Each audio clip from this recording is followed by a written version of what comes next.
Bueno, la cosa es de que iba a hablar de la Biblia y hay mucha gente, sobre todo los más religiosos, ¿no? Que van desde fundamentalistas evangélicos, viejitas beatas, meapilas varios, algunos en el gobierno de España, van a negar automáticamente lo que voy a decir en los próximos minutos, ¿no? Y sin embargo, los estudiosos de la Biblia, incluso aquellos que son creyentes, que creen en el cristianismo y todo, y en muchos casos son parte de estructuras eclesiásticas, o sea, sacerdotes, obispos, van a aceptar que lo que digo es cierto, aunque obviamente lo van a hacer de manera muy discreta, porque no están acá para perder clientela, ¿no? Claro, te van a decir que yo te explico esto, pero apaga la grabadora, no me grabes diciéndolo. Bueno, en Éxodo tenemos lo que a veces es llamado el libro de la alianza. Es el más antiguo de los códigos legales mosaicos y están colocados al azar, en realidad, en diferentes lugares del Pentateuco. Lo que voy a leer está relacionado a los rituales de sacrificio y esta cita está en Éxodo, los versos 20, el capítulo Éxodo 22, versos 28 y 29. Y dice: me darás el primogénito de tus hijos. Lo mismo has de hacer con el de tus vacas y ovejas. 7 días estará con su madre y el 8º me lo darás. ¿Qué? ¿Qué significa darle el primogénito?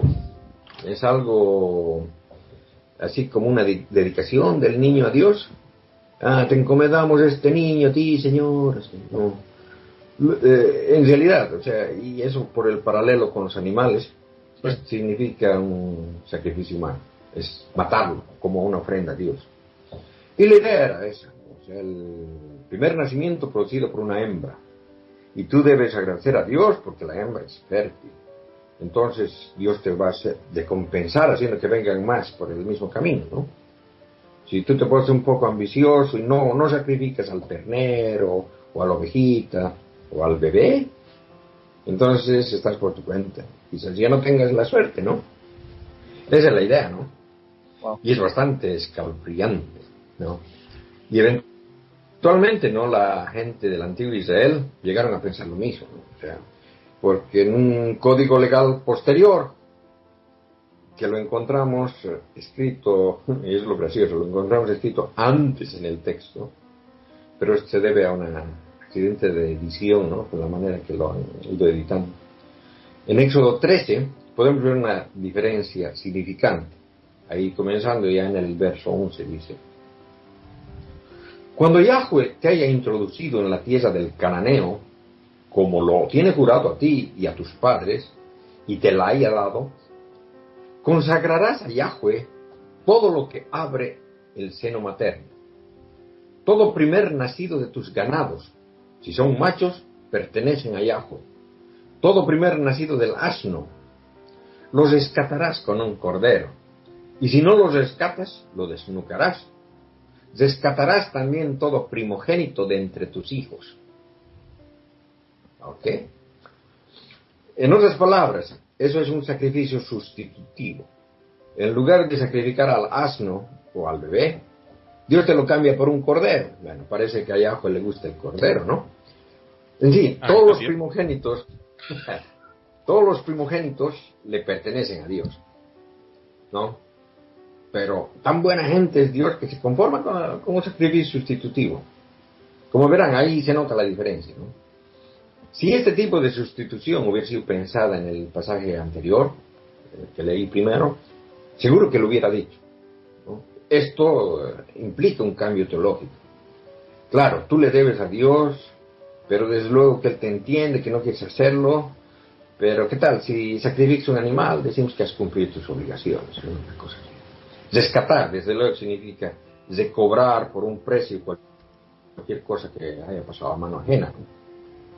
Bueno, y las cosas se volvieron un poco más civilizadas, pienso yo, ¿no? Probablemente la historia famosa de Abraham, que casi sacrifica a Isaac, y que en último momento Dios cambia de idea, ha estado circulando para que la gente también cambie de costumbre.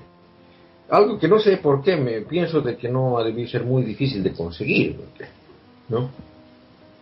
Sí. Bueno, la cosa es de que este problema aparece luego, nuevamente, esta vez en Ezequiel, que aparece un poco preocupado en el asunto, ¿no? Él está, entonces, la onda de Ezequiel era eso, ¿no?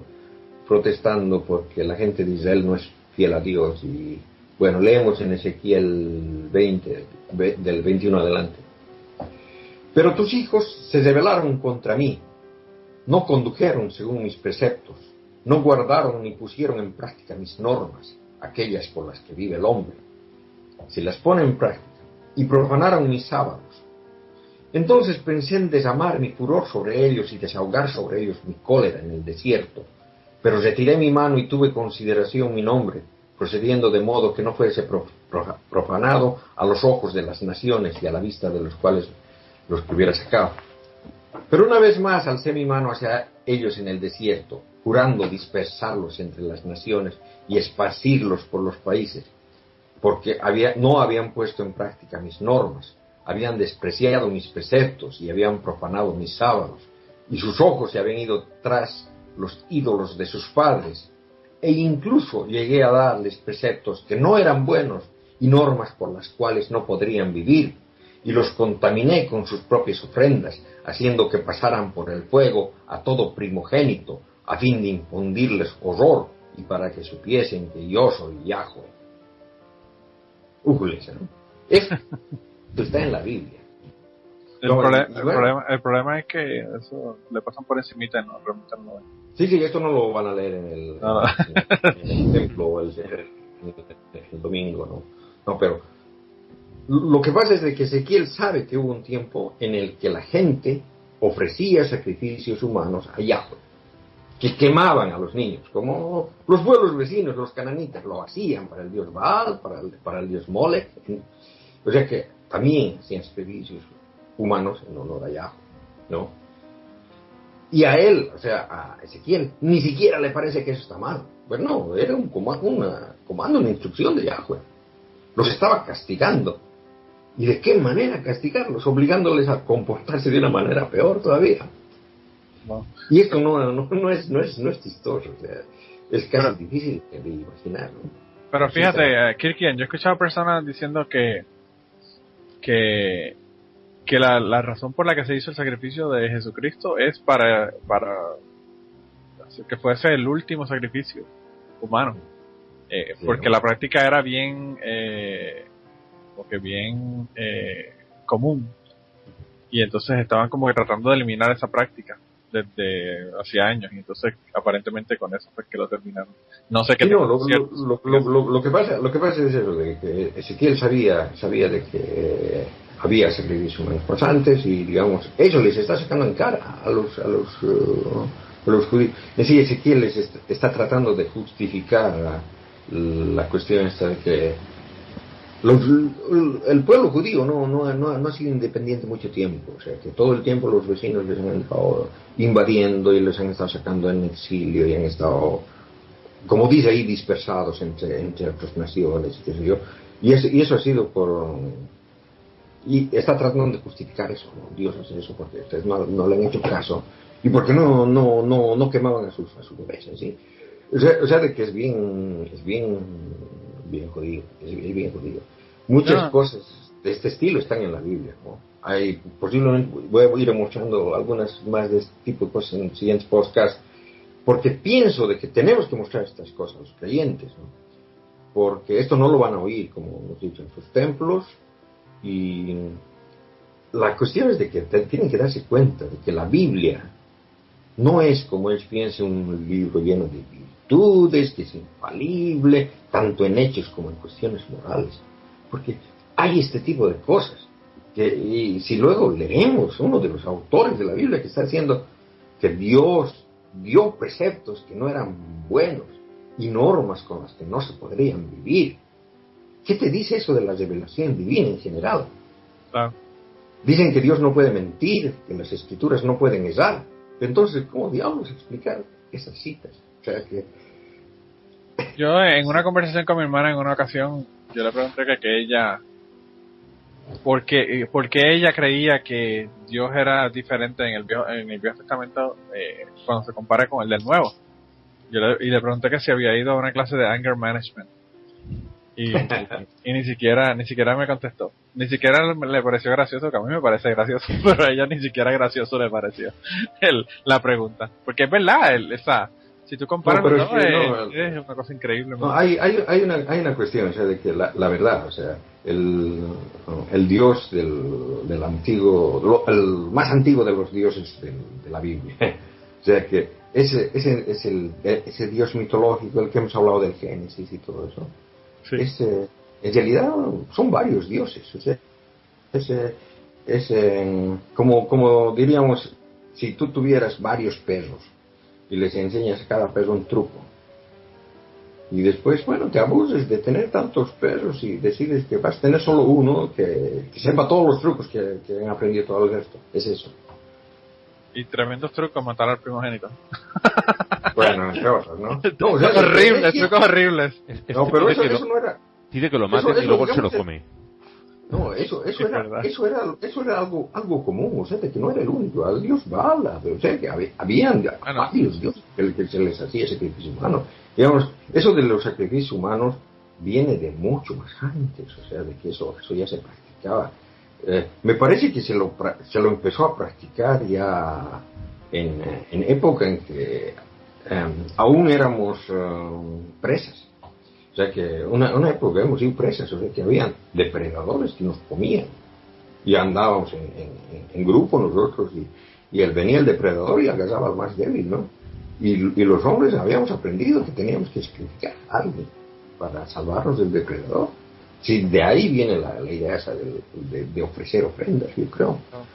Ahora, es que cuando yo daba clases de buceo en Puerto Rico, cuando estaba en Puerto Rico, yo siempre le decía que a los estudiantes míos que ellos no se tienen que preocupar por ser rápidos cuando estuvieran nadando, ¿verdad? Debajo del agua, cuando estuvieran buceando, porque si llega un tiburón o algo, lo único que tenían era que apuñalear el body y solamente tenían que nadar más rápido que el body, no más rápido que el tiburón. Y lo dejaban ahí para eso mismo, para que el depredador se sirva con la cuchara grande en lo que no se va. Sí, no. Pero es eso mismo. Sí, porque digamos, no es la única civilización, todos los humanos, civilizaciones, ¿sí? Pero yo te digo, los americanos, somos los aztecas, tenían sacrificios humanos, los incas tenían sacrificios humanos, más antes que ellos, o sea, culturas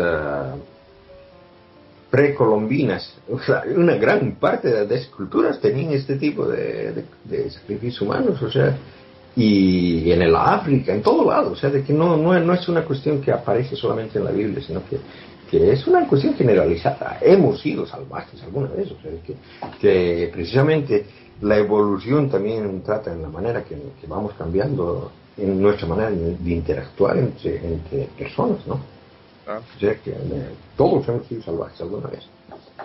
Pero ese Dios, que era la mezcla de un montón de dioses, ha ido mejorando, o sea que se ha ido volviendo cada vez influido más por culturas exteriores, o sea que se ha ido volviendo cada vez más filósofo, ¿no? Le pasa en realidad... Digo que le pasa como a Franco, que con los últimos años se fue ablandando. Sí, eso, no es que se fue ablandando, sino de que el concepto que tiene la persona de Dios ahí fue cambiando, ¿no? Ha ido cambiando, o sea, de que del Dios que lo esperaban, que esperaban verlo pasear en el jardín, a un Dios que está en todas partes automáticamente, a un Dios omnipresente, o sea, que hay una diferencia abismal. Y ha ido cambiando así poco a poco. Y entonces, cuando ha venido la influencia persa, ha sido cuando ha venido el gran dilema, porque el Dios que había hasta entonces, el Dios monoteísta que había hasta entonces, no tenía la cuestión de bien o mal, o sea, que él era bueno cuando quería, malo cuando le daba la gana, o sea, que él no tenía la bondad o la maldad incluida en su definición. Bueno, y ha sido los persas que le han puesto que el Dios tiene que ser bueno, y entonces han tenido que crearle el opositor, el Dios contrario, el demonio, el Satán, para hacerle una contrarresta, ¿no? Entonces eso se ve en la Biblia, en partes, las últimas partes de los profetas, y en parte en el Nuevo Testamento, nada más. O sea, que es un fenómeno muy tardío. Y claro, es ahí donde aparece de que el Dios que antes le valía un pepino, o sea, de que no tenía conceptos morales enseguida, que no era un Dios moral, se vuelve un Dios moral, o sea, que comienza a representar el bien. Y es entonces que, claro, que entiendo por qué dices que ha ido a pasar clases de ¿cómo se dice? De gestión de la ira. Gestión de ira, sí. Sí, ¿no? O sea, que se ha vuelto muy bonito, o sea, de un Dios que mataba, que ordenaba matar a tropas enteras, o sea, a tropas y todos los animales y todo lo que encontraba. Decretaba genocidios enteros, a un Dios que después, bueno, de que si te dan un sopapo, dales el otro lado. O sea, que hay una diferencia grande, ¿sí? Bueno, es una diferencia abismal entre los dos.